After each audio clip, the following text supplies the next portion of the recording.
Stirling is the most complete royal castle in Scotland. At its heart is this unique building, the best preserved Renaissance palace in Britain.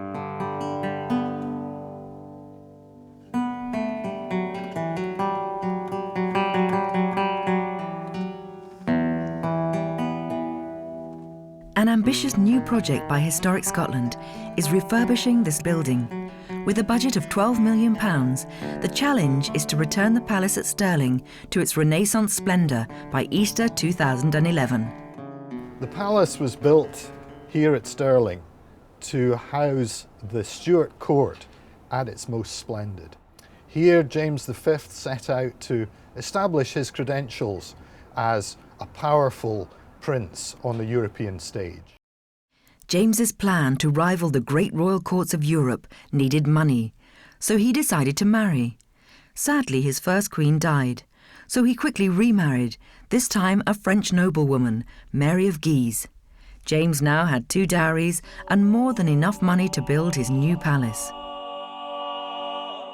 James commissioned architects and artists from Scotland and Europe. The resulting palace was a Renaissance masterpiece. The palace is decorated with full-size statues, including one of James himself, portrayed alongside other statues of classical gods. And by doing this, James was portraying himself in the same way. The scheme of statues on the outside of the palace feature ideas of virtue and justice and plenty. Basically, a new golden age which James was going to oversee. Sadly, most of the interior furnishings of the palace have been lost over the years. Historical research for the refurbishment project had shown these bare rooms were once a treasure house of art, with tapestries, stained glass, paintings and ornate furniture. The remarkable survival of one feature of the interior are the Stirling heads, which are a group of about 40 carved wooden roundels featuring portraits of Roman emperors, classical gods, and also his friends and family, his contemporaries on the European stage. And when James sat on his throne underneath the ceiling of these heads, he was basking in their reflected glory. Once it had been decided to return the palace to its former glory, contemporary master craftsmen and women were commissioned to create new works of art that would reflect the original Renaissance furnishings.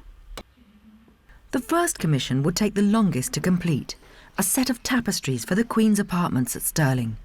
The new tapestries were based on the unicorn tapestries, now in the Metropolitan Museum in New York. Research has shown there were once a similar set of unicorn tapestries at Stirling. These tapestries would take more than a decade to weave. The next stage was the recreation of the Stirling heads, the wooden portraits which once adorned the ceiling of the King's apartments. The originals were now too valuable and fragile to be put back on the ceiling.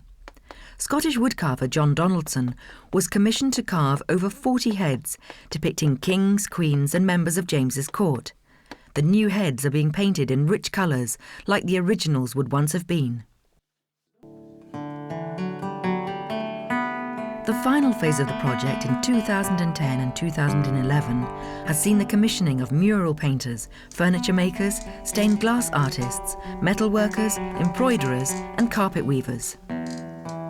When the palace is completed in Easter 2011, visitors will have an extraordinary experience being immersed within the colour, the decoration, the furniture, the textiles, as complete a picture as we can possibly recreate of the interior of the royal apartments of James V and Mary of Guise.